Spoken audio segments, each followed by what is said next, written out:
Um, Hi everyone. Today our seminar is given by Professor Anand. Um, Professor Anand is from Johns Hopkins University, and his research centers around understanding processes and play important roles in the large-scale circulation of the ocean and its interactions with the atmosphere, biosphere, and cryosphere. So he does this using both numerical models and large-scale data synthesis. He received a Ph.D. from the MIT Woods Hole in physical oceanography in 1994, where he worked with Bob Weddell on the Langmuir circulation. From 1995 to 2011, he was based at the NOAA GFDL and Princeton, where he worked on a number of components of the Earth system models. In 2011, he moved to Johns Hopkins University, where he is currently the chair of Morton Blaustein Department of Earth and Planetary Science. Let's welcome the speaker. Well, thank you, John, and thank you for having me here. It's been, I think, 7 years since I spoke at ESSEC last, so it's nice to be back. What I'm going to talk to you about today is convection in the ocean in climate models. I mean convection in the ocean, not convection above the ocean, but within the ocean. And just a quick reminder. So the plot here on the left shows the temperature at a depth of 300 meters. And you can see blue is colder and yellow is warmer. And I just want to remind you what many of you probably know, which is that the regions that are blue are largely upwelling, and the regions that are yellow are largely downwelling. But when you think about that, it implies something really interesting about the ocean circulation, which is that the advective heat transport in the ocean is downwards. The upwelling waters are cold, the downwelling waters are warm. In a paper that we published in 2005, we showed that in many models, and this is true across a very wide range of models, that is actually true down to a depth of about 2,000 or 2,500 meters, because the North Atlantic deep water is actually warmer than the circumpolar deep water. And so the ocean is not an advective diffusive system in the classical sense, where you have cold water that sinks and then rises and then heat diffuses down. The ocean is an advective convective system, where wind-driven circulation pumps heat into the interior, and then it gets removed by convection.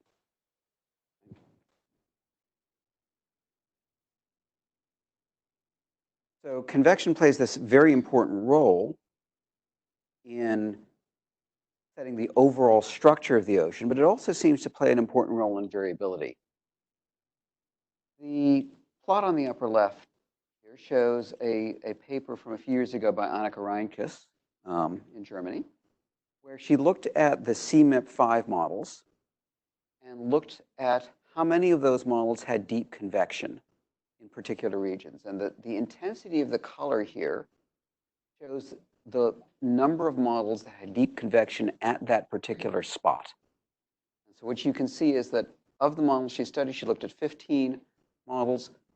2/3 of them had deep convection, which she defined as at least 300 meters through the depth of the picnic line, in some part of the Weddell sector of the Southern Ocean. Smaller fraction had convection in the Ross Sea sector, and an even smaller fraction in this Indian Ocean sector. But many of the models have this variability. However, when she looked at the spectra, this is what the spectra look like. And if that looks like a mess of spaghetti, that's because it is in fact a mess of spaghetti. There is very little structure here. There's very little agreement on the characteristics of this variability, and there's very little understanding about why that variability might vary between models. And so one of the things we're going to do today is explore what some dynamics might be that could lead to regular convective variability and explore how that might get modulated across models. Now, these are not, the effects of this convection are not simply limited to the Southern Ocean.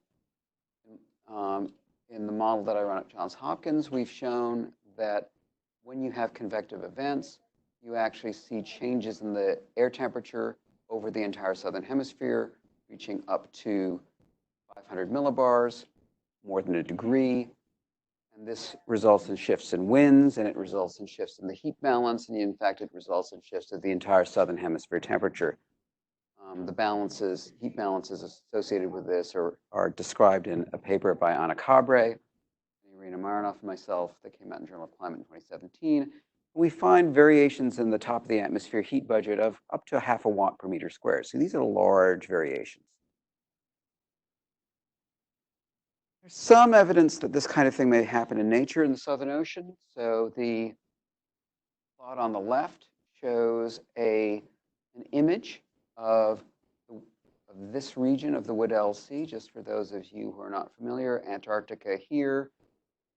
This is West Antarctica, East Antarctica. The Weddell Sea is this region here. The Weddell Sea is actually a part of the ocean where the waters at 2,000 meters, if you were to bring them to the surface, would be lighter than the surface water. So the waters there are actually conditionally unstable in the real world. And in models that get that conditional instability, it's perhaps not surprising that if you mix those waters together, you can get cabling, you can get all kinds of interesting behavior, and you can sometimes get this deep convection. However, in the real world, we've only seen that convection a couple of times. Up till fairly recently, the only example that had been seen had occurred in the late 1970s, just at the start of the satellite era. There's this pocket of open water called the Weddell Polynya that was seen during wintertime in the southern, within the Antarctic, and the red colors here show sea ice, and you can see that the blue is open water, and there's this large area of open water releasing heat to the atmosphere like crazy. There are questions about, well, we saw it for 3 years and then it went away. Is this a periodic phenomena or not? Walt Meyer in 2013 showed that there was about a 3-week satellite mission in the 1960s that went up in September, and there's evidence that it saw a polynya in passive microwave imagery. So that's here on the left, showing that there's a dark spot here, which could be a polynya. Might not be, but could be. And in 2017, a polynya started to reappear. So that is not enough to derive any periodicity at all, especially in the context of a changing ozone hole and climate change. Nonetheless, it is intriguing that we can find these events. We've actually directly observed some of these events. And there's indirect evidence of long period climate variability in the Southern Ocean from things like sedimentation rates in New Zealand, radiocarbon reservoir ages, and other such proxies. So I have 3 goals for this talk. One is to try to explain to you how we can get convection to vary over many decades. The second is describing how eddy processes associated with mesoscale eddies in the ocean can modulate this convection. And finally, describing how ocean optics may play a role in modulating this convection. And along the way, we'll talk about some of the implications of this for the response of the Southern Ocean under climate change and the impacts on things like biogeochemical cycling. So the primary model I'm going to use in this talk is a coarse resolution of the GFDL ESM2M model that I worked on when I was at GFDL. This model has realistic representations of a wide range of physical processes, from mixed layer dynamics to eddies to submesoscale mixing. In the atmosphere, it has a diurnal cycle of radiation. It has a reasonable sea ice model. And when we look at the metrics that are produced by this model compared to the CMIP5 models, we tend to sit in the upper third, even though we're at 3 degrees lateral resolution in the ocean, and we're sort of a 3-degree atmosphere. So we're a very coarse model compared to some of the high-resolution models that are being run, but we actually do better than many of them. In fact, our ACC is probably the best ACC in the entire CMIP run, although, to be honest, some of that is fortuitous. Probably about half of that is fortuitous. Nonetheless, only about 10 of the 31 models in CMIP get within 10 sphere drips of the observed. We're within 1 sphere drip of the observed. So again, that 10 versus 1, that's fortuitous, but we are definitely in the upper third. The model that I'm going to show you has a relatively low parameterized lateral diffusion in the Southern Ocean. We'll show in a little bit why that's important. Caveats: the model does not resolve eddies, and it does not capture the dynamics of deep overflows. That said, it's not clear how many models actually do resolve eddies realistically in the Southern Ocean or capture the dynamics of deep overflows realistically, even the higher resolution ones they claim to. So let's start by looking at the variability that we see in this model. So in the upper left, we see the RMS decadal SST variability, and the thing that leaps out at you is this region in the Southern Ocean, which is the only region which has orange colors that are getting up to about 1 degree. There's actually a little hint of something in the bunker bullet in the North Atlantic, but most of the variability is here in this large variability we see is in the Southern Ocean, again, on decadal timescales. If we look at the annually smooth temperature anomaly over 200 years here, what we see is cases where when we get warm at the surface, we're over 1 degree warmer than the climatological mean, and then that's interspersed with cold periods. And during those cold periods, we build up heat subsurface, and then we release it during these convective periods. So these periods where we are warm, have warm anomalies at the surface and cold anomalies at depth correspond, as I'll show a little later, to periods where we're mixing the water column. Whereas periods where we're cold at the surface and warm at depth are periods where the water column is stably stratified. You can see this in salinity. Salinity anomaly here that I've overlaid the 0 contours here, so you can see that these periods where we are, take this one here as a start, this period where I'm building up heat at the surface is one where I'm fresh at the surface and I'm also light at the surface. Now, one thing I want to call your attention to is that if we look at the density anomalies, which are down here in the lower right corner, red is positive, blue is negative, the density anomalies are much larger at the surface than they are at depth. And this poses a difficulty for explaining how we get interdecadal variability. It's relatively easy to explain decadal variability or even longer variability if what you're doing is building up heat in the deep waters, because the cycle time to flush out the deep waters in the Southern Ocean is of order a couple hundred years. So if I cap the Southern Ocean and then I reset that by bringing in warm water, that's going to take a while to reset. And so it's easy to see how you could get decadal variability from that. But if that were the dominant driver, I would expect to see larger changes in density at depth than I do at the surface. And in fact, the changes in density at depth are much smaller than the changes at the surface. And are actually in the some cases in the opposite. No, they're not in the opposite time. So the largest changes at the surface, when I get these changes in salinity or in density at the surface, when the surface is much denser than climatology, it's also much saltier. So I have to come up with a mechanism that is driven by a salinity anomaly that can last for decades. And it's kind of hard to see how you get that. Right? So I'm going to lead you through the methodology that we use to isolate the oscillation in this particular model, which I think could be useful in looking at more complex or more high-resolution models as well. So what we're trying to do is figure out why a convective region oscillates and how it might do so in relationship to other regions. And so we need to figure out what regions matter, what regions are varying the most. And so we do that using an empirical orthogonal function analysis. So we use rotated EOFs here rather than straight EOF. And the reason to do that is that EOFs will pick up the regions that vary the most, but spurious correlations between regions will cause them to couple.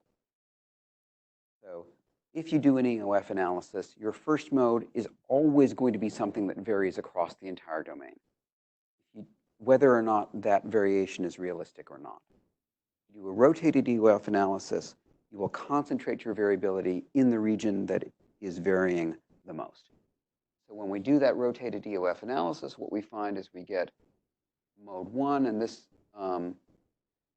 which has strong temperature variations in the Weddell Sea sector that corresponds pretty closely to what we saw in Annika Reinkes's paper across the CMIP5 models, and a salinity mode that varies in the same way.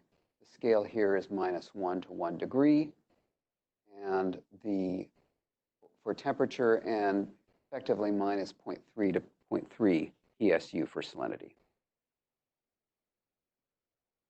I'm also showing the third rotated EOF, and you'll see the reason why in a minute, which the key thing I want to point you towards is that it has a salt anomaly along the date line. Pay a little bit of attention to the shape of that anomaly. It also has a temperature anomaly to the north of the ACC. So the reason that, yes, they are joint EOS for temperature and salinity, and so I normalized the two so that,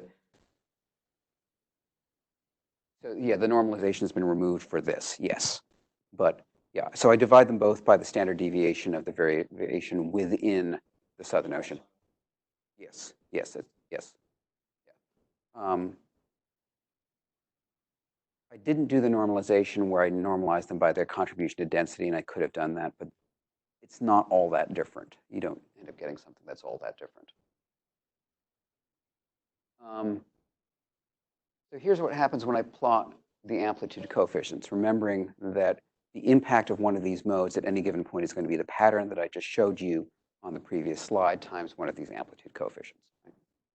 So what you see is that the blue line here is the amplitude of mode 1, and the orange line is the amplitude of mode 3. And you can see that they're very coherent and out of phase.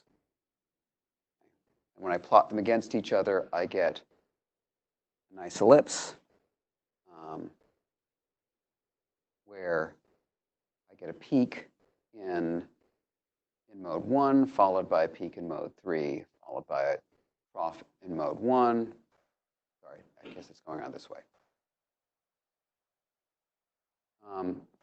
And so what I can then do is fit this with a simple oscillation analysis, where the change in mode 1, I can regress that against mode 1 and mode 3.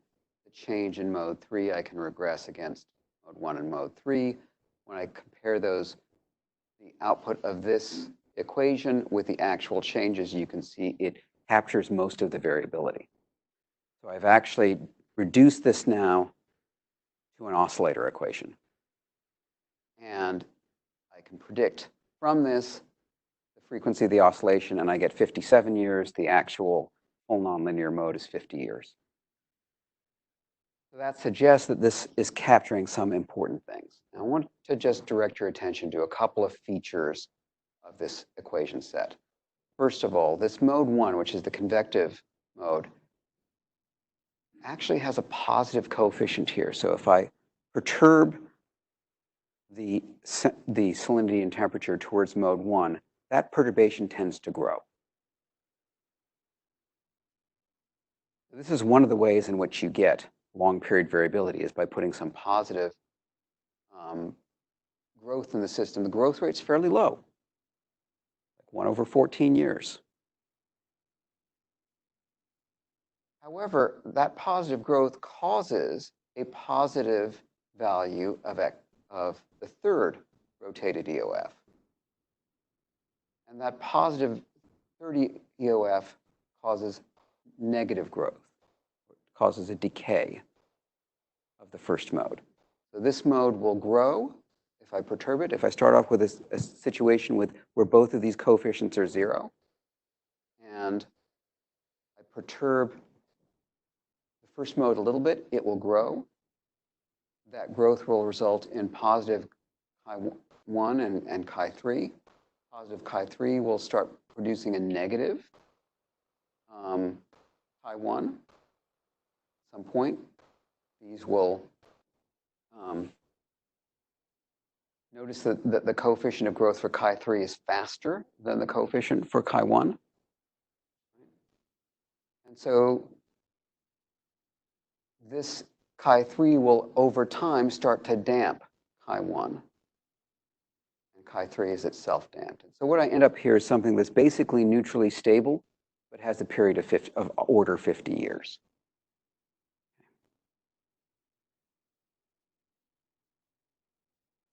So one of the things that is nice about running a coarse resolution model is that you can save out all the diagnostics, and it's relatively cheap, and it's relatively easy to analyze them.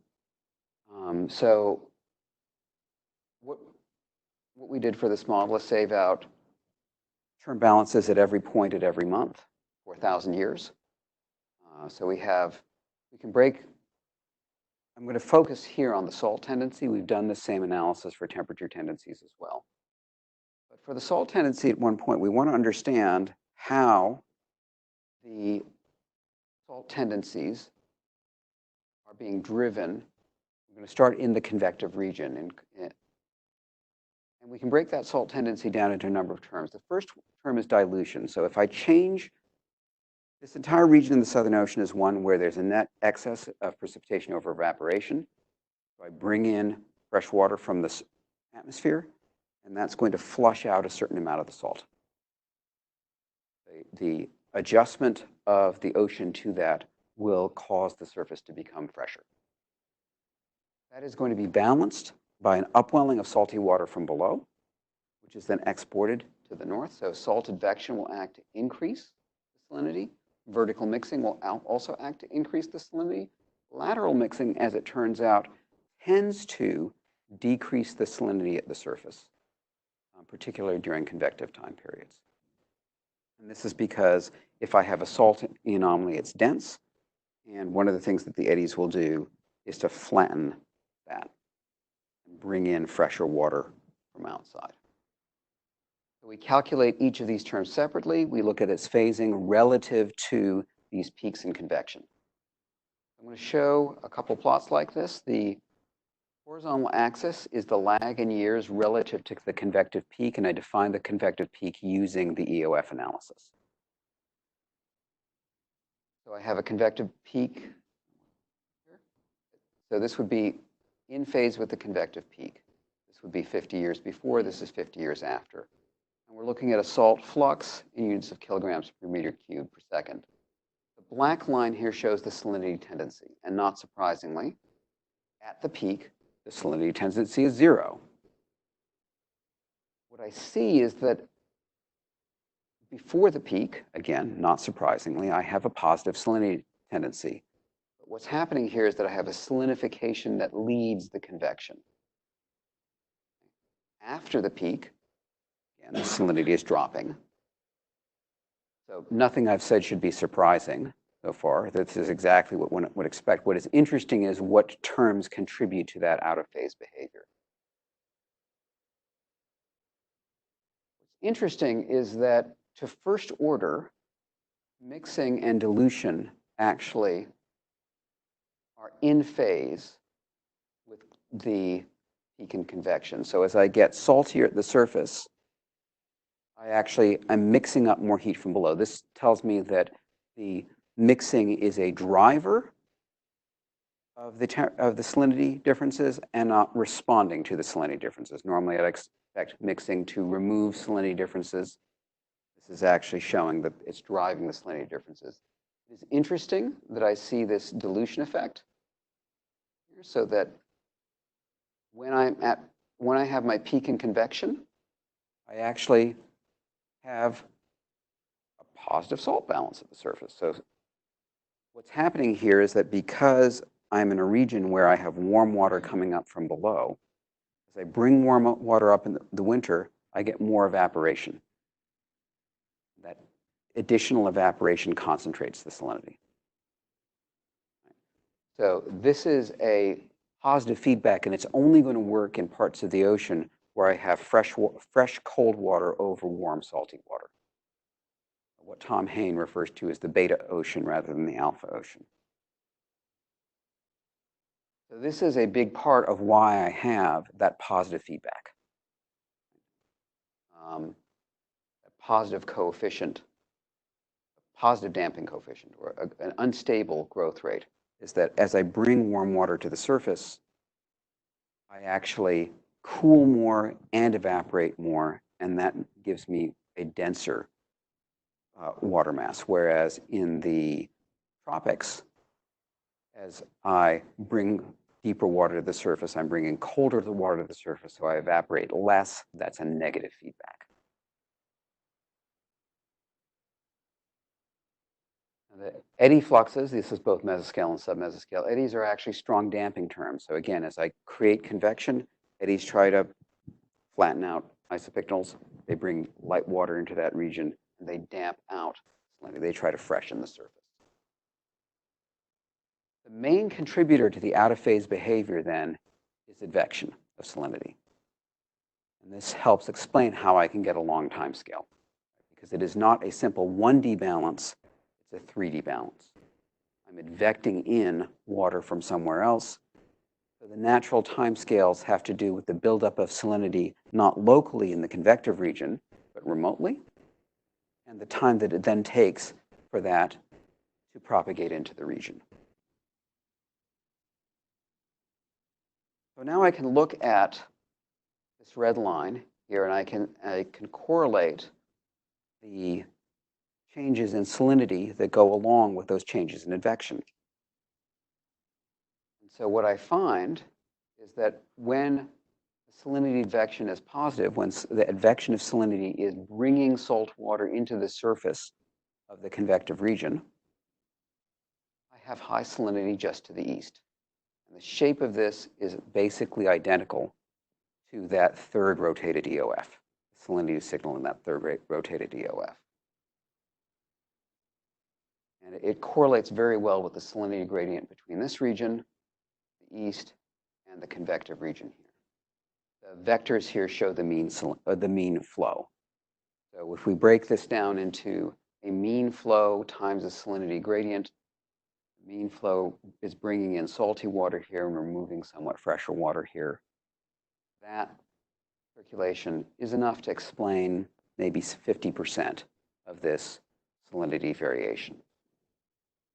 So this explains in part how a positive, actually this would be a negative Chi3, it's a salty signal here, corresponds to increasing salinity in this region.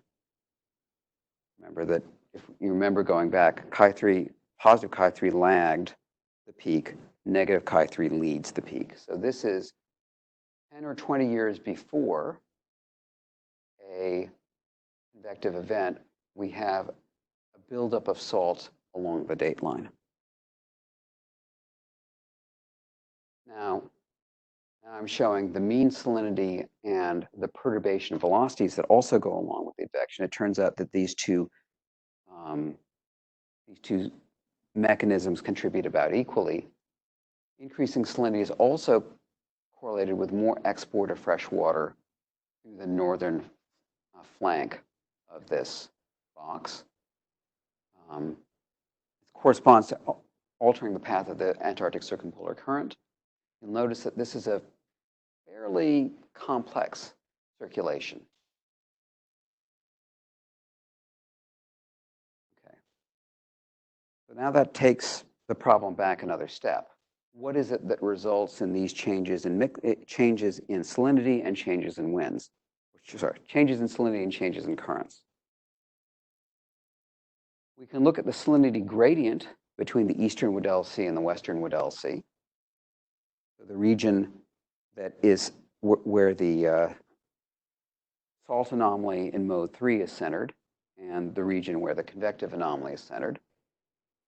And what we find now here is that at the point in time when we have the peak in convection, we have built up a large anomaly where the eastern Weddell Sea is fresher than the western Weddell Sea. Immediately before convection, as the convection is starting about 12 years before, that anomaly is near zero. That anomaly is near zero. The horizontal advection of salinity is going to be much weaker. You're going to be advecting much less salt water into the region. You're going to be advecting, you're going to be advecting much less fresh water into the region. Here you're advecting much more fresh water into the region. If we look at the terms that contribute to that balance, what we see is that this time period here, the black line here, shows where we have positive salinity advection.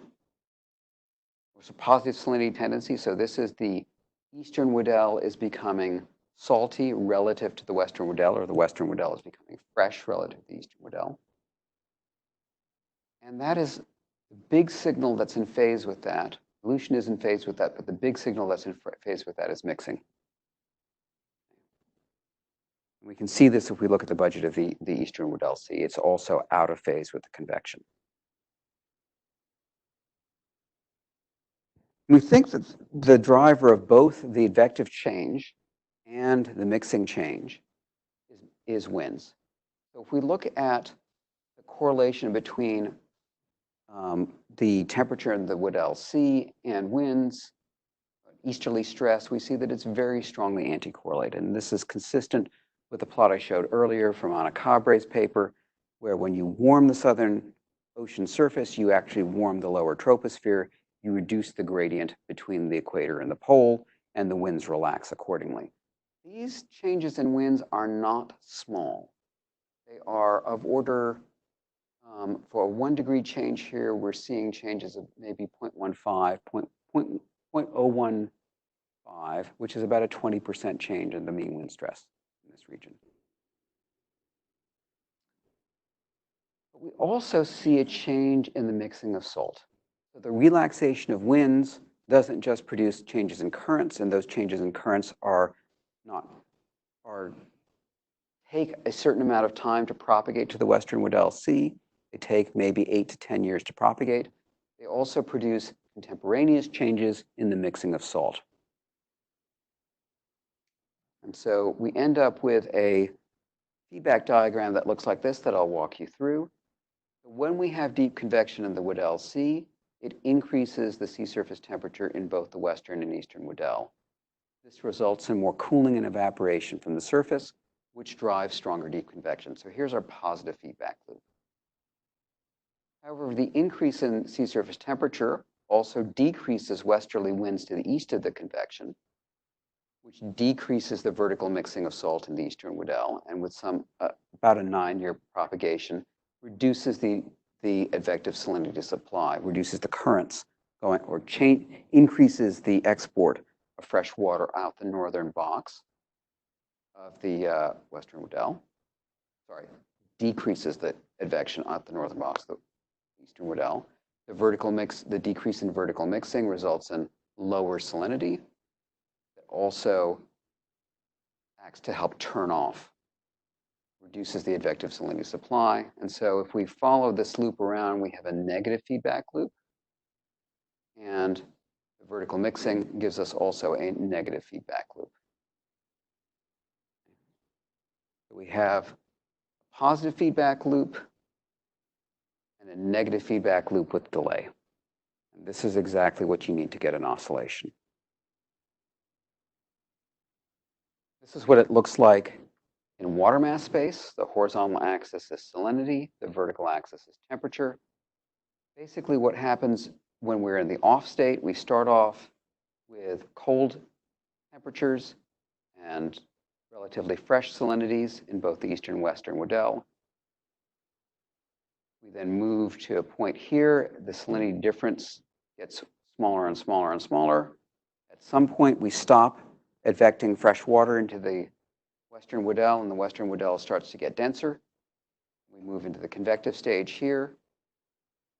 I should say that the deep density, the properties of the deep water are shown here. And we're actually just looking at the water masses in September at the end of the winter. So we never actually managed to completely tap out the warm water in this region. But as we move towards it, what happens is that the western Weddell and the red moves towards it faster than the eastern Weddell does. We start to build up a salinity difference between those regions.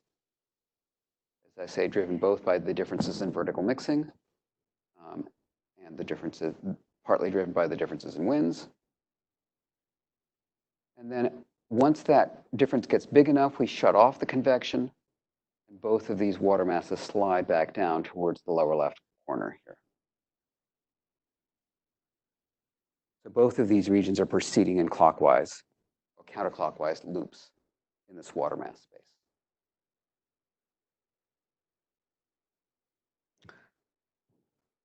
So does this happen? Why doesn't this happen in every model? Well, one reason is that the models represent a very key physical process differently, and that process is lateral mixing. Just to go back here, this is showing an animation by my colleague Ryan Abernathy, where the colors are basically just latitude. And what Ryan did was put in this initial field and then advect it with velocities that are derived from satellite altimetry. You can see that there's this very rich eddy structure in the ocean that is moving tracer across latitude lines. So in almost all climate models, except a very few that try to resolve these, the tracer transport is associated with these eddies has to be parameterized. It's parameterized in two ways. The first is with a classical diffusion ansatz, where the flux of the tracer goes as a diffusion coefficient times a gradient.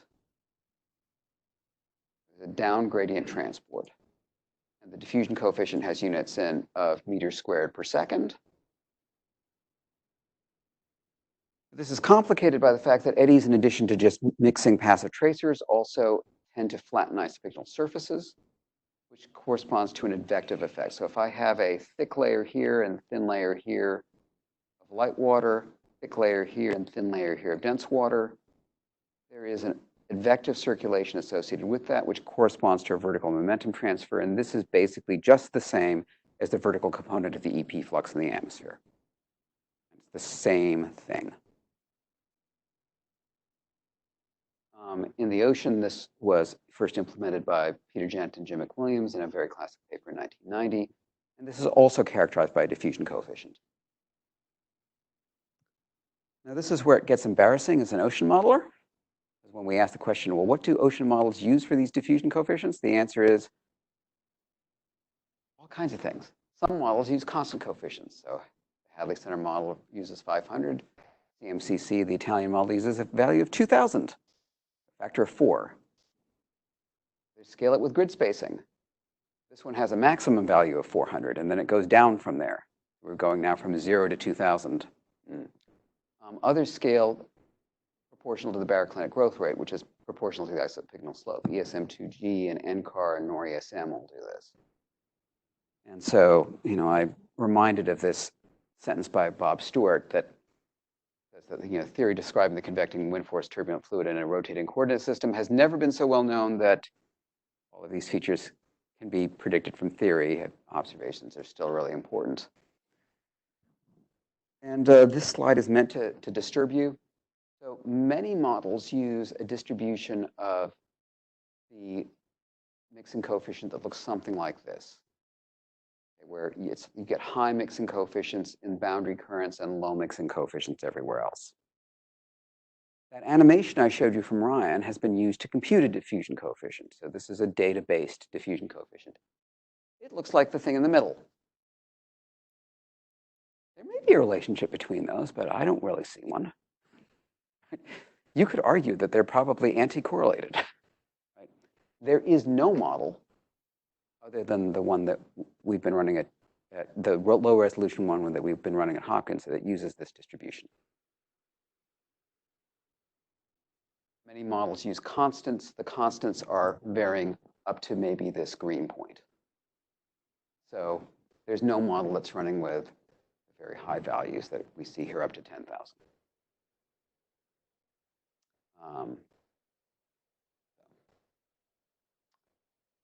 What does this do to the convection of the Southern Ocean? So this is from a paper with student Jordan Thomas, showing, now instead of showing the anomaly, we're showing the actual temperatures.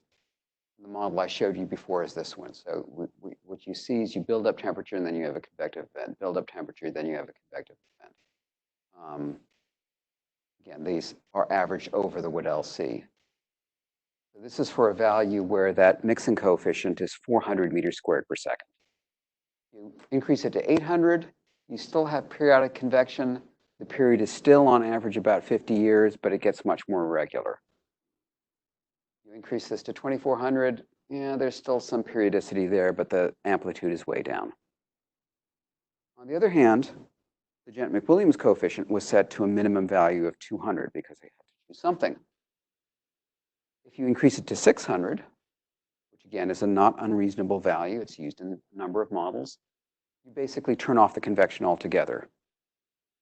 So we can turn off the convection by increasing one mixing coefficient or the other, but with very different results in the mean stratification. And we're still figuring out how to think about this, but I'll just show you a couple of, a bit of preliminary analysis that we've done in terms of this water mass analysis, showing again the salinity temperature plots. What we see is that the case with the high lateral mixing, we still have variability, but it ends up being in the convection on part of the curve. Remember that what we were seeing were loops that were doing something like this, right? And so basically, we only have the along isopycnal portion of the loop. We for the high lateral mixing case. For the high Ghent-McWilliams case, we basically have the convection off case. The convection is always off, but we still have some variability. Now, that variability is part of what's happening there is that what we're focusing on here is the Weddell Sea. If we look at the first modes of variability, what we find is for these cases, they shift out of the Weddell Sea and they shift into the Ross Sea sector. And so there is some evidence, at least in this case, in the lower right case, that this kind of salinity oscillator dynamics where you create a temperature perturbation in one location that changes the winds and it creates a salinity anomaly in another location that propagates to the first location, that's something similar is happening in this case as well. That basic story holds, but the locations hold and the processes involved are somewhat different. Okay, so I hope I've shown you that there's an interesting scientific question here, and we have some theories for how it might work in a model. Why else might we care? And I want to give you a couple of other reasons why we might care.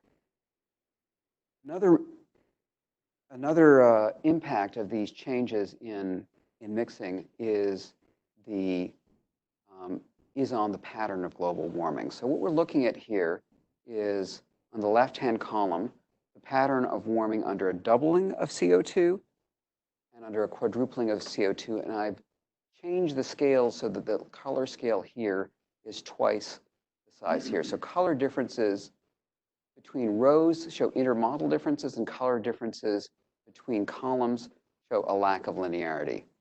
And if you look at the tropics, you can see that you basically get the same pattern across all of these models. Where the big differences show up is in places like the North Pacific, right, where we get cooling here, no cooling here,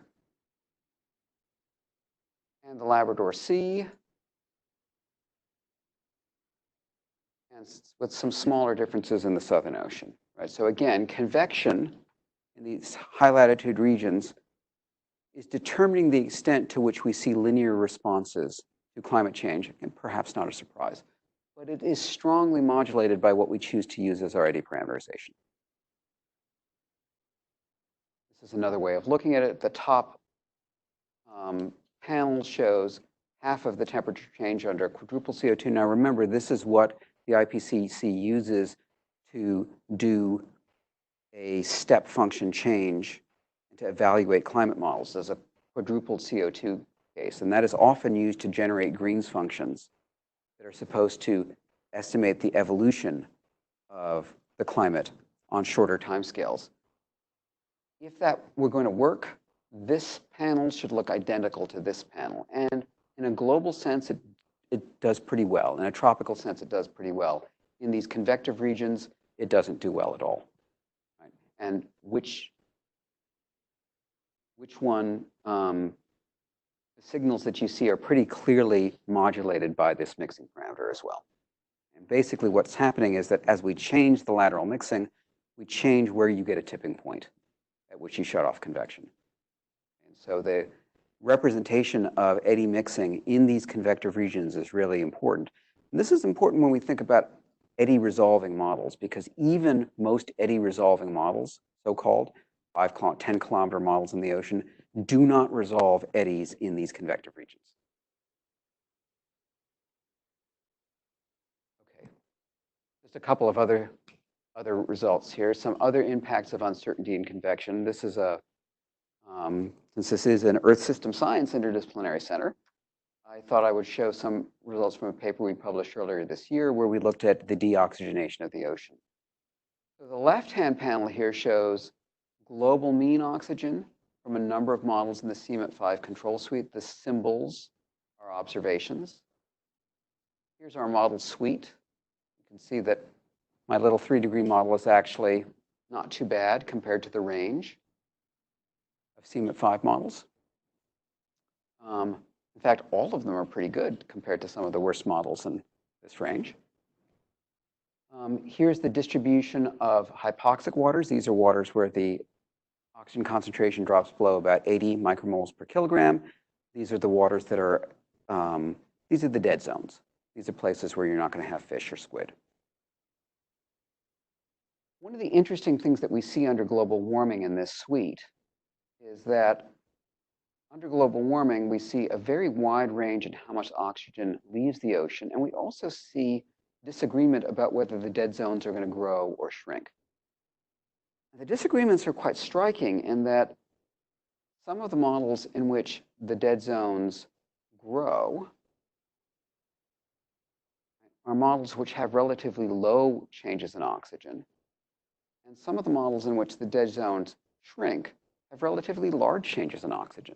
So there's this decoupling between the size of ocean deoxygenation as a whole and whether the dead zones grow or shrink. And in our model suite, we see sort of similar ranges and a similar decoupling. That, the green model here shows a dead zone that shrinks, but it has a large change in oxygen. The black model here has a smaller change in oxygen, but shows the dead zone growing. Again, why is this? It turns out that the answer is, again, convection. If we look at the colors in this plot show, do we have a shrinkage in hypoxic waters or an increase in hypoxic waters? And the contours show the zone mean changes in oxygen, with the dashed contours being negative, and then this bold contour being the 0 line. So we have a region in all of our models, and this is also true for most of the CMIP-5 models, that in the low latitude tropics, the oxygen goes up under global warming, and hypoxic waters shrink. However, what we see in high latitudes is that we have these plumes. Basically, many models, even today, have deep plumes of oxygen in the Pacific. Under their control conditions, they have deep convection in the North Pacific. That shuts off under global warming and reduces the oxygen. And that is the main driver of these variations in deoxygenation across the models, if you look at the ocean as a whole. But those deep plumes are at a much greater depth than the hypoxic waters, so they don't touch the hypoxic waters. If, on the other hand, I have a shallow plume and I shut that plume off, at the depth where I have hypoxia, the hypoxic zones grow. So basically, the question is, do the hypoxic zones grow laterally because I shut off the supply of oxygen? Or in some cases vertically? Or is the fact that I'm upwelling less low oxygen water from below under global warming going to drive more oxygenation? Which of those wins? And that is a function of whether I have deep convection or not. So this shows another plot. We've got oxygen changes and age changes across the models. This is low mixing, this is high mixing. In the low mixing case, global warming shuts off convection and I get changes in age and oxygen in the Northwest Pacific. In the high mixing case, it persists and I don't see this happening.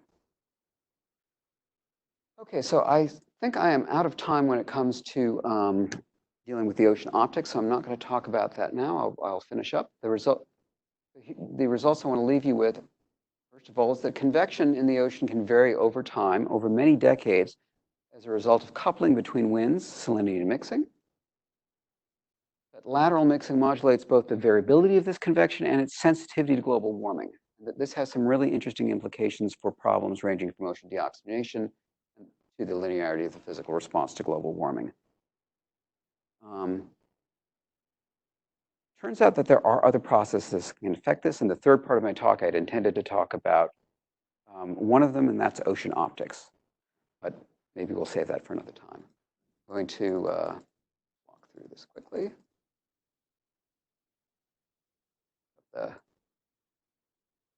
And go to the final slide. I just want to thank my coworkers here. So my research scientist, Maria Pradal, was the one who did most of these runs. And I've had the fortune of working with Darren Watt, Hopkins, and Irina Marinoff at Penn. And Irina's postdoc, Anna Cabre.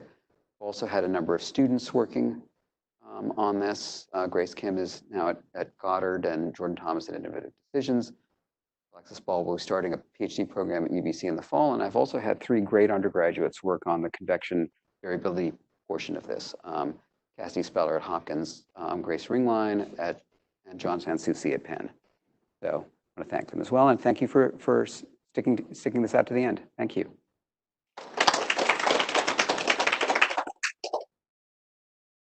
Questions? So you said I guess the models don't have the high enough resolution to resolve the eddies, right? Yes. So, but the convection is there, right? In the model, it's actually resolved the convection because each of them. So the convection is basically convective overturn, right? So it's a column process. It's still a large scale process, isn't it? It is still a large. It's very large scale, right? It actually happens column by column. We do it with column by column. But it's 1D. Wondering. It's also 1D. Yeah. It's 1D. Yeah, because I'm thinking about the atmospheric equivalent.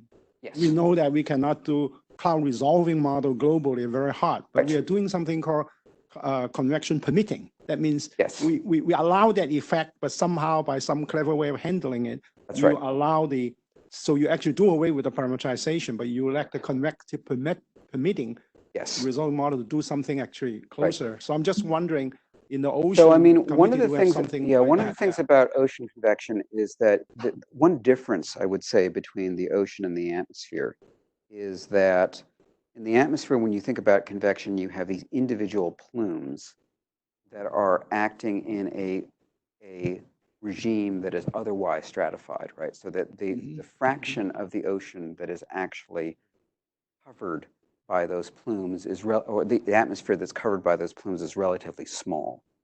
The ocean, it seems to be that that's less the case. That the gradients that you get in a convective mixed layer, say, are tiny. So if you have an actively mixing mixed layer, the gradient between the surface temperature and 10 meters might be 50 milledegrees in temperature, and in potential temperature is 10. Right? You can actually see the difference between it's mixed in potential temperature and not mixed in temperature, which so the boundary layers, you know, in the atmosphere, the boundary layers actually have a relatively strong temperature gradient across them. Right? In the ocean, they don't. So my sense is that the 1D approximation probably works better in the ocean than it does in the atmosphere in that sense. And part of the reason for that is that you don't have condensation. I mean, we know But- that the 1D approximation does not work in the Exactly. Exactly. People try to use that. And then they Exactly. come up with all kinds of weird results, wrong. So, Exactly. yeah. 1D approximation seems to work better in the ocean. Yeah. Okay. Good. Okay. Thank you very much. Yeah. Okay, so this ramp up. Thank you. Okay.